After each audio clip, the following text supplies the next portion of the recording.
朝5時ぐらいになると疲労とか眠気のピークがあって、それを超えて朝日とかが窓から見えたりすると、もうすぐ夜勤も終わるなっていう気持ちになりますね。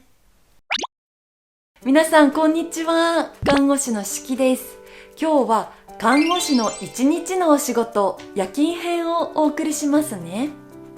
前回日勤編の動画も作りましたので、まだ見てないっていう方はぜひこちらの動画も見てみてくださいね。よく夜勤をしているっていうと、看護師って一体夜何をしているのとか、寝れるのと聞かれたりします。おそらく皆さん夜勤って何をしているのっていうの気になると思うんです。実際私も就職する前にすごく気になってました。今回の動画がこれから看護師になりたいっていう方などのお役に立てると嬉しいです。夜勤の勤務内容や勤務時間は働く病院によっても異なるので、これから働きたいと気になっている病院があったら、そちらの病院のホームページだったり資料などに書いてあったりするので、ぜひ調べてみてください。それでは始めますね。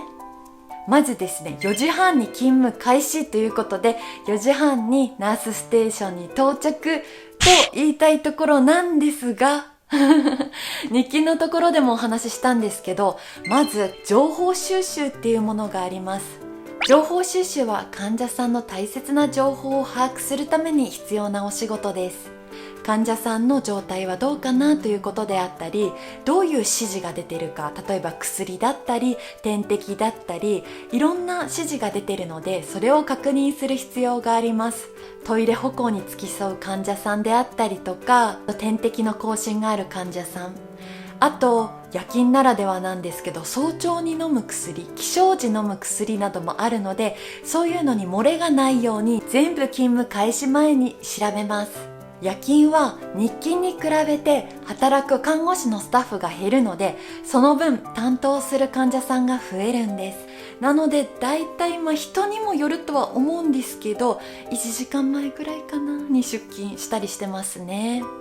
で、この時間はですね、日勤と同様に給料が発生しないのでね、この時間から勤務開始にしてほしいななんて思ったりしますね。そして16時半、いよいよ勤務開始です。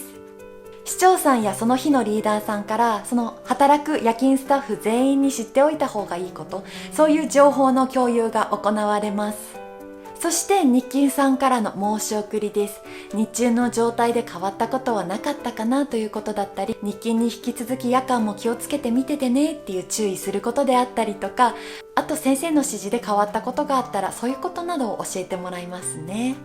そして申し送りが終わり次第検温です。担当する患者さんが多い分、申し送りが日勤よりだいぶ長くなるので、だいたい5時ぐらいから検温に出発します。体温や血圧などバイタルサインのチェックだったり、あと変わったことがないかなとか、症状で気になることはないかなっていうところを確認していったりしますね。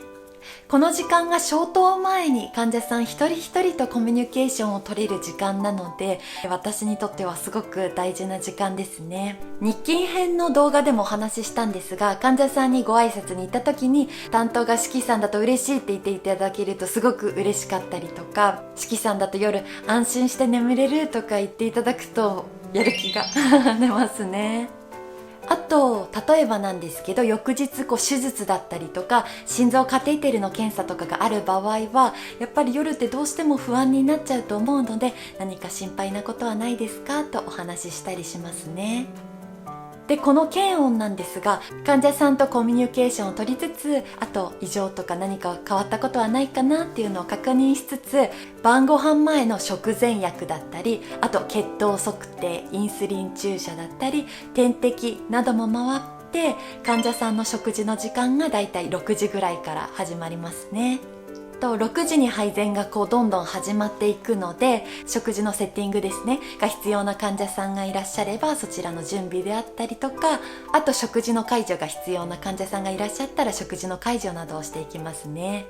そして食事が終わった頃に食後のお薬であったり、あと口腔ケア、歯磨きですね、それのお手伝いをしたりとか、ご飯どれぐらい量を食べれているかなって確認したり、この時間帯は結構忙しいです。食後のお薬は間違えないようにダブルチェックをしながら患者さんにお渡ししますね。皆さんのところを回っているうちにあっという間に9時の消灯となります。その間もナースコールの対応であったりとか、あと先生などから質問されたらそれにお答えしたりとか、結構消灯前にやることっていうのはたくさんあります。新人看護師さんは最初なかなか時間通りにうまくできないっていうこともあると思うんです。そういう時はですね、秘訣は先輩の動きを見ることだと思います。先輩はどうやってうまく回ってるのかなっていうのを見てみると、すごくいいリズムでやってたりするんですよ。なので余裕があったら先輩の技をこっそり見ることもおすすめしますよ。そして余裕があったら消灯前、ちょっと余裕がなかったら消灯後に看護師の晩ご飯の時間が来ます。病院によっても異なると思うんですが、日勤と違って夜勤は看護師のスタッフが少ないので、皆さん時間でご飯っていうよりは入れる時に入るっていうイメージですね。ただやっぱりナースコールとかもなるので、ご飯に集中っていうよりはお仕事の隙間でご飯を食べて、ナースコールが鳴ったら対応するっていう感じですかね。忙しいとですね、晩ご飯が食べられないっていう時もあります。で、消灯後は夕方に回った検温などの必要な情報をパソコンの電子カルテに入力します。基本的に夜間はナースコールを対応したりとか、巡回ラウンドっていうんですけど、そういうのがあるので、結構立って動いて行動してることが多いんですね。なので空いてる時間、できる時間にどんどんカルテを入力していきますね。そしてだいたい22時過ぎぐらいからラウンドって言って異常はないかなっていう確認しに回ったりとか、あとおむつ交換だったり吸引などで患者さんを回ります。患者さんによって必要なケアを行いますね。で、その間にナースコールの対応だったりとか、あとトイレの付き添いだったりとか、点滴の更新や心電図のアラームなどが鳴ったらそれの対応をしたりしますね。なので結構時間あっという間に過ぎますね。そしてだいたい1時とか2時とか病棟が落ち着いてきたら交代で休憩に入ります。時間は病棟のその日の様子によりけりなので、何時に必ずこのぐらい入れるよっていうのは決まってないですね。余裕があれば取れるんですけど、またこれも晩ご飯と一緒で余裕がなかったら休憩がない時もあります。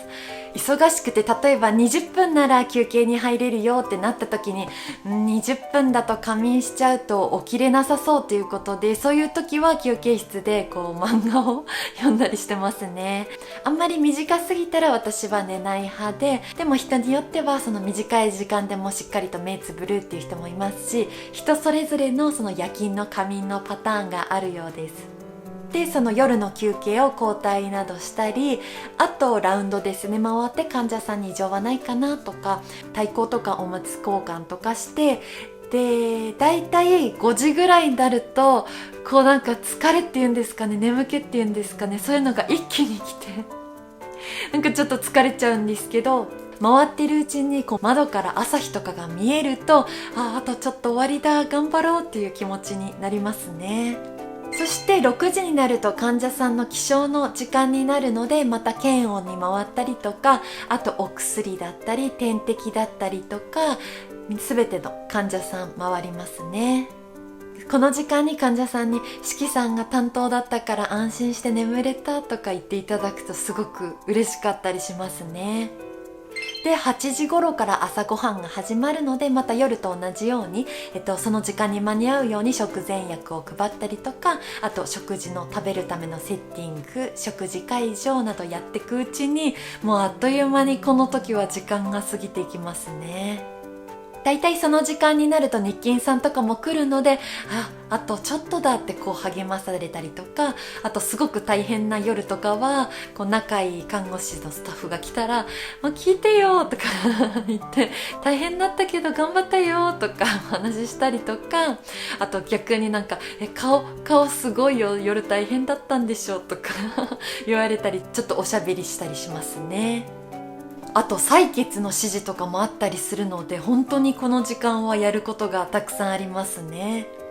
こうしていくうちにあっという間に9時ということは勤務終了時間。言いたいところなんですけど、9時には終われないですね。だいたいこうパタパタパタっていろいろやって、その後にカルテの入力があるので、もちろん隙間で入力できるタイミングがあったらカルテ入力するんですけど、やっぱりですね、なかなか終わらないので、9時ぐらいからこうナースステーションでカルテを打ってますね。時間通りに終わるっていう方もいるんですかね。もし病院によっては時間通りに終われることもあるよとかあったらコメント欄で教えてくださいね。もう最後のカルテ入力の時は結構顔がすごい顔になっちゃってますが、頑張って入力しますね。夜勤明けの顔はですね、自分でもちょっとびっくりするんですけど、顔変わります